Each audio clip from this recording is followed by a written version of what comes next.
Bonjour, mesdames, mesdemoiselles, messieurs. Moi-même, Alexandre Artamonov, je vous salue donc de la part de Pravda.ru. Et compte tenu du fait qu'on est un vendredi soir et qu'on tire un peu le bilan de la semaine, j'ai le plaisir, l'honneur d'accueillir dans le studio Dimitri Babich. Bonjour Dimitri. Bonjour, enchanté de vous voir dans ce studio. Merci beaucoup. Parce que, en fait, la première chose à dire est que le bilan de la semaine, pour moi, c'est toujours l'Ukraine. Parce que, voyez-vous, l'Ukraine, pour les Russes aussi bien que pour l'Europe, représente beaucoup de choses, un enjeu plus que stratégique. Et il faudrait absolument qu'on parle des choses un peu oubliées, parce que j'ai l'impression que l'Europe néglige de plus en plus l'Ukraine, se tournant vers d'autres problèmes. Et elle a tort, ma foi. Qu'en dites-vous, Dimitri? Mais à mon avis, l'Ukraine, c'est un grand embarras pour l'Europe, et plutôt pour l'Europe occidentale que pour la Russie, parce que quand on parle de l'Ukraine, c'est une situation, à mon avis, très classique quand on a les forces du bien contre les forces du mal. Quand on parle du bilan de la presse, qu'il ne faut pas être subjectif, qu'il faut être objectif, qu'il faut toujours se souvenir du fait qu'il y a la vérité quelque part parmi les deux extrémités. Mais avec l'Ukraine, ce n'est pas la situation et il est très dommage que les Européens ne le savent pas, que les médias ne le rapportent pas, parce qu'il y a plusieurs faits qui sont très importants et qu'il faut tenir en compte quand on parle de l'Ukraine. Premièrement, quand on parle de l'agression de la Russie, combien de territoires ukrainiens les rebelles contrôlent-ils? 3%. Donc, quelle sorte d'agression est-elle quand on a la Russie, un grand pays qui pourrait, bien sûr, qui pourrait occuper toute l'Ukraine dans quelques jours, peut-être une semaine. Pourquoi la Russie satisfait-elle avec seulement 3% du territoire? Deuxièmement, l'Ukraine n'a pas obtenu son indépendance grâce à quelques luttes contre l'Union soviétique, contre la Russie, contre les Russes. La Russie a lâché l'Ukraine, sa liberté, à 1991. Tout le monde en Ukraine le reconnaît. Même les nationalistes les plus acharnés ukrainiens, ils reconnaissent le fait qu'ils ont obtenu l'indépendance gratuitement. Jamais pendant ces 25 ans, il n'y avait pas question de la Russie mettant en danger ou niant la souveraineté ukrainienne. Donc, les problèmes quand est-ce qu'on avait les problèmes vraiment majeurs pour la première fois? Quand un régime ouvertement anti-russe, ouvertement radical, ouvertement nationaliste, primitif, un régime qui nie toute liberté d'expression, quand ce régime a obtenu le pouvoir illégalement, de manière illégale, au mois de février 2014. Dès ce moment, il y avait des problèmes parce que, bien sûr, ce régime était en train d'anéantir l'autonomie de la Crimée, populée par les Russes. Bien sûr, ce régime était très, très, très contre l'Est de leur propre pays, contre Donetsk, contre Lugansk. On appelait ces gens toutes sortes de noms, même avant le coup d'État. Et donc, maintenant, en Ukraine, on n'a pas la situation quand il y a deux vérités et il faut chercher la vérité quelque part au milieu de deux extrémités. On a une situation classique d'une majorité agressive et armée de toutes sortes des armes, attaquant une minorité russe ou pro-russe à l'est du pays, qui résiste pour survivre, pas pour vivre une vie meilleure que les autres gens en Ukraine, pas pour obtenir d'argent ou obtenir les sympathies de Russie, seulement pour exister. Donc, quand on a ce lutte, c'est une situation classique des forces du bien contre les forces du mal. Et je ne voudrais pas même comparer cela à la situation en Irlande du Nord ou à la situation entre l'Écosse et l'Angleterre. la seule comparaison que je peux faire, c'est la comparaison avec les soviétiques se protégeant contre les nazis pendant la Deuxième Guerre mondiale. D'accord, enfin, vous nous avez livré une analyse, si je puis dire, assez étoffée et complète, parce que, enfin, tous les points y sont. Vous avez raisonné à la fois en termes d'un géostratège ukrainien. Bon, enfin, on se pose tous la question, tous et toutes d'ailleurs, pourquoi le font-ils? Alors, à mon sens, vous avez trouvé quelques tenants aboutissants de la logique kievienne, enfin, celle de Kiev, j'entends, capitale de l'Ukraine. Mais donc, il faudrait aussi que je cite, si je puis dire, la position de l'Union européenne, parce que déjà deux choses qui m'ont mis la puce à l'oreille, la première étant le nombre de bateaux européens qui se sont rendus dans les ports de la Crimée, parce que en fait il y a eu, selon si vous voulez, une longue liste bien répertoriée avec tous les détails, qu'il y a eu plus de 72 bateaux européens qui sont entrés dans les ports ukrainiens et qui en fait ont fait escale là-bas pour débarquer leurs marchandises et en fait pour faire commerce avec la Crimée. Et je vous rappelle que c'est tout à fait interdit. Ou les portes de Crimée Non, les portes de la Crimée, attention. De la Crimée. Alors, donc voyez, les portes russes, pas les portes ukrainiennes. Les ports russes, mais enfin je veux dire que l'Europe soutient dure de façon tout à fait bien définie jusqu'à l'embargo l'Ukraine, et voilà qu'elle se prête à un commerce clandestin avec la Crimée. Ça ne tient pas la route, si je puis dire. Vous voyez, mais c'est naturel parce que c'est une situation absurde. Oui, le problème avec l'Union européenne, c'est que l'Union européenne n'est pas en état de corriger ces absurdités. Le président turc Recep Tayyip Erdogan, crucifié par la presse européenne pour ses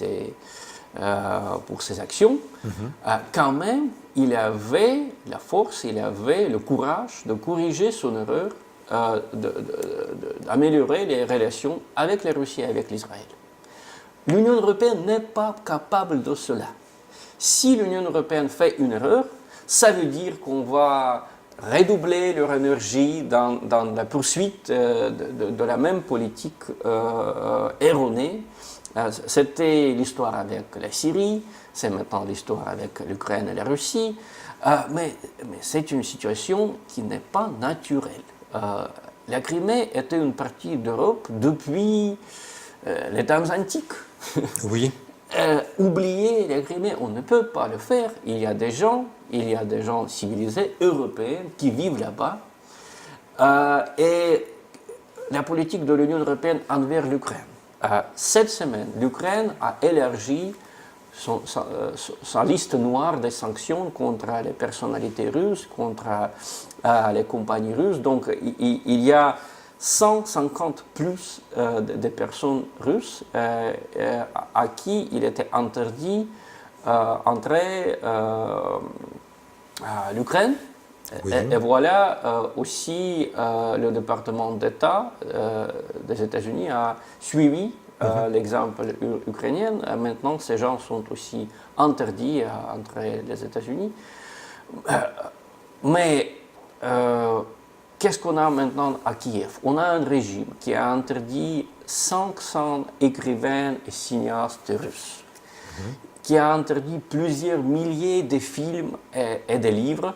Parfois, on interdit les livres seulement parce qu'ils parlent de manière positive de la police soviétique, seulement parce qu'ils montrent de manière positive l'armée soviétique. Mais ce sont les classiques de cinéma russe, bien connus en Europe. Jamais ces films n'étaient pas interdits en Europe parce que c'est du mauvais goût. Interdire Eisenstein, interdire, je ne sais pas, Pudovkin, c'est du mauvais goût. Et le régime ukrainien le fait, et l'Union européenne soutient le régime ukrainien. Donc il y a cette absurdité. Si on parle des droits de l'homme, si on parle des libertés personnelles, voilà, il faut se rappeler cette situation. Qui a saboté le traité de Vilnius en 2013. Si vous lisez la presse, à l'époque, quand on dit les actions de M. Yanukovych, c'était un surprise, personne n'a pas entendu cela. peut-être, mais l'Union européenne, jusqu'au dernier jour, n'était pas sûre de signer cet accord. À cause de quoi? À cause de l'emprisonnement de Mme Tymoshenko. Yulia Tymoshenko, ancienne Premier ministre ukrainienne, elle était derrière les barreaux à l'époque pour la corruption. Et donc, les Européens étaient prêts à saboter ce traité. Ils n'étaient pas sûrs de le signer jusqu'à le jour de novembre, quand on avait le sommet de Vilnius. Et donc, quand je posais cette question, comment peut-on saboter un traité aussi important à cause d'une personne? Il y a une nation de 46 millions de gens, l'Ukraine. On me disait, mais c'est une personne qui était privée de liberté. On est pour la liberté personnelle à l'Union européenne. Et donc, 4 mois plus tard, on a 9600 personnes tuées à l'est de l'Ukraine. Majoritairement, ce sont des civils qui vivaient à l'est de l'Ukraine. Ils étaient tués par les soldats ukrainiens. On a au moins plusieurs centaines de prisonniers politiques en Ukraine, des prisonniers annoncés.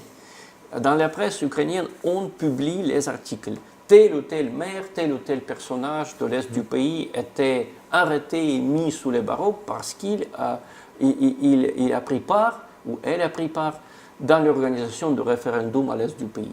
Donc, on a plusieurs milliers de personnes tuées et au moins plusieurs centaines derrière les barreaux, et l'Union européenne ne proteste pas. L'Union européenne ne met pas des sanctions contre le régime ukrainien.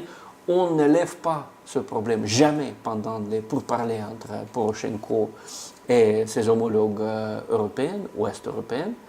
On soutient l'Ukraine contre la Russie, on la soutient même militairement, et ça continue depuis 3 ans, il n'y a pas de fin sur l'horizon. On ne va pas venir à la fin. Enfin, la fin est assez, disons, dans le brouillard le plus complet. Mais vous savez, je vous rends raison à 100%, mais tout de même, il y a un petit rayon de lumière qui éclaire le paysage et qui est la visite des députés français en Crimée. Enfin, je veux dire qu'ils sont en train de récidiver, parce que, en fait, il y a déjà eu un voyage.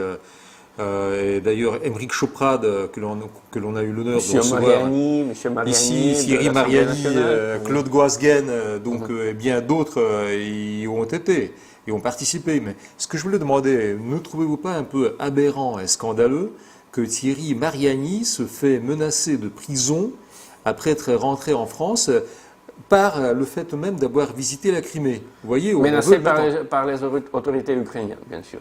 Ben oui, par les autorités ukrainiennes, ça va de soi, mais qu'il y a une partie de Français, attention, qui les soutiennent, ces autorités même au niveau du Parlement français, qui vont à l'Assemblée nationale en demandant la tête de Thierry Mariani, en disant voilà, il faut le mettre en prison, ce gars. Mais c'est ça le problème avec l'Union européenne et avec ses adeptes en France. Premièrement, je vous applaudis, Dimitri. On ne corrige pas les erreurs. Oui. On continue sur la voie erronée jusqu'à la fin, jusqu'à la catastrophe. Les jusqu'au boutistes, comme on les appelle. Voilà. Et deuxièmement, on a des prix très différents pour les partisans de l'Union européenne et pour les gens qui sont considérés ennemis ou même neutres. Voilà, je vous ai déjà donné un exemple parfait. Madame Tymoshenko, une personne corrompue, très cruelle, mais quand même, très belle. Sa vie, peut-être, sa vie et sa liberté valent beaucoup plus que les vies et la liberté des 9600 personnes tuées à l'est de l'Ukraine. Pourquoi? Parce que ces gens sont majoritairement des partisans d'amitié avec la Russie, des gens qui n'ont pas apprécié la valeur de l'Union européenne, ces soi-disant valeurs européennes. Et si tu n'acceptes pas les valeurs européennes comme l'Union européenne les comprend, donc tu n'es pas digne de vivre, ou au moins ta vie vaut beaucoup moins que la vie de Madame Tymoshenko. Madame Tymoshenko qui vaut son pesant d'or, parce que bon, elle est tellement riche, cette fille, que on pourrait peut-être presque la peser et puis obtenir son pesant d'or Voilà. pour la libérer. Par contre, enfin là, elle n'est plus en prison, mais elle a été en prison. Par contre, ce que je voulais vous dire, il y a un point qui n'est pas, à mon sens, suffisamment mis en relief par les gens qui s'intéressent à cette réalité ukrainienne. Il n'y a pas que les 9000 blessés, tués donc, dans le conflit ukrainien, qui ont disparu dans le feu, comme on dit, mais il y a aussi tout de même un exode massif suite aux violences, enfin en fait à ces exactions commises par les bataillons Haïdar et autres. Vous savez qu'il y a eu plus d'1 million de personnes qui sont parties, qui ont foutu le camp de l'Ukraine et qui sont maintenant ailleurs, en Europe occidentale. Majoritairement en Russie. En Russie, vous avez raison. Les gens qu'on voit en Europe occidentale, ce sont majoritairement les jeunes ukrainiens Oui. qui ont peur d'être violemment pris en armée ukrainienne pour se battre contre leurs frères, contre les gens qui ont étudié dans la même école, qui parlent la même langue ou presque la même langue à l'est du pays. Donc, si on compare, ce sont des réfugiés, à mon avis, ce sont des réfugiés dans les deux cas, mais les civils qui ont peur de l'armée ukrainienne, ils partent pour la Russie. Il est vraiment difficile de le comprendre pour les étrangers, mais la Russie avait plus de réfugiés que l'Europe occidentale, mais c'était les autres réfugiés. Étonnant. Les réfugiés qui font des problèmes à l'Europe occidentale, ce sont les Arabes, les Turcs, les Kurdes, les Afghans. Et en Russie, on avait même plus de réfugiés de l'Ukraine orientale, mais ce sont les mêmes gens que nous. C'est de la bonne immigration. Et voilà, on ne les note pas. Eh oui. On ne les note pas dans les rues. Personne ne parle pas de ce problème dans les médias occidentaux, mais on a dû, nous les Russes, nous avons dû trouver des logements, trouver des emplois, trouver même les écoles pour les La enfants sécurité de ces sociale gens-là. aussi, pour soigner les Voilà, gens, pour aux hôpitaux. Ouais. Mais on l'a trouvé assez facilement. Pourquoi? Parce que, quoi qu'on dit à l'Occident, les Ukrainiens et les Russes, surtout les Russes qui vivent en Ukraine, c'est la même nation. Oui, Ce sont absolument. les gens de la même langue, de la même culture, de la même expérience historique, majoritairement. Peut-être il y a une minorité nationaliste ukrainienne qui a vécu traditionnellement hors de l'Empire russe et qui maintenant force ses opinions sur la majorité des Ukrainiens, mais cette situation ne va pas durer. Elle va changer, et alors je crois que l'Union européenne et les bureaucrates de l'Union européenne, ils seront jugés par l'histoire assez sévèrement. Mais je l'espère parce qu'en fait, il y a le tribunal de la Haye. Alors peut-être un jour, les gens qui ont commis ce meurtre tout à fait abominable que de dresser une partie de la nation, enfin je veux dire les Ukrainiens, contre les Russes, qui représentent en fait une autre, si vous voulez, nation, une autre partie de la même nation, si vous voulez, le pendant exact de la même nation, eh bien, les dresser les uns contre les autres relève, pour moi en tout cas, d'un crime contre l'humanité. Et je peux vous dire que c'est tout à fait malheureusement, inadmissible. les États-Unis et l'Union européenne ont pris part dans ce crime dès le début, et ils ne montrent pas aucune intention de corriger leurs erreurs. Voilà, c'est ça le problème numéro un. Il y a cette incapacité de corriger les erreurs, et il y a ce standard double quand M. Mariani, s'il vient avec les députés français en Crimée, ce n'est pas la société civile française. Quelques députés pro-ukrainiens qui viennent à Kiev, l'ancien président de Pologne, Komorowski, qui vient à Kiev et qui soutient même les bataillons Haïdar et les autres, c'est la société civile. On dit que c'est ça le cœur de l'Europe. Le cœur de l'Europe bat à Kiev. Il y avait au moins 13 policiers tués pendant Maïdan à Kiev. Dire que c'est le cœur de l'Europe qui se battait à ce moment à Kiev, ça veut dire que l'Europe maintenant a des problèmes avec son cœur. Parce Un problème cardiaque. Ouais, voilà, un problème de cardiaque, de politique, je dirais même. Parce que je ne trouve rien de positif dans le meurtre des policiers. Je ne trouve rien de positif dans la guerre civile qui était une conséquence de Maïdan. Je ne trouve rien de positif dans les révolutions de type ukrainienne, et même de type russe de 1917. Et à mon avis, cette révolution ukrainienne qu'on avait malheureusement en 2014 à Kiev, elle me rappelle plutôt les révolutions russes de 1917 que par exemple la révolution glorieuse d'Angleterre ou les autres révolutions qui avaient peut-être quelques conséquences plutôt positives. Je ne le fais pas dire, Dimitri. Eh bien, je suis obligé de clôturer notre émission parce que, en fait, elle touche logiquement à sa fin. Le temps nous est compté, comme on dit, notre temps est déjà révolu. Je peux juste confirmer tous les points que vous avez mentionnés et passés en revue, parce que, en fait, un pouvoir comme celui, pouvoir d'ailleurs fantoche, comme celui qui s'est installé à Kiev, capitale de la Crimée, ne saurait durer. Ça, on en est parfaitement sûr et certain. J'espère qu'on nous retrouvera au fil de nos émissions. Et donc, pour tous ceux qui nous ont suivis, je voulais juste dire que ça a été Dimitri Babich, observateur politique international de Rossiya Сегодня, qui veut dire Russie d'aujourd'hui, un grand holding médiatique, l'un des premiers, qui a été parmi nous chez Pravda.ru. Et on vous dit à très bientôt. Restez à l'écoute. À l'image, au revoir.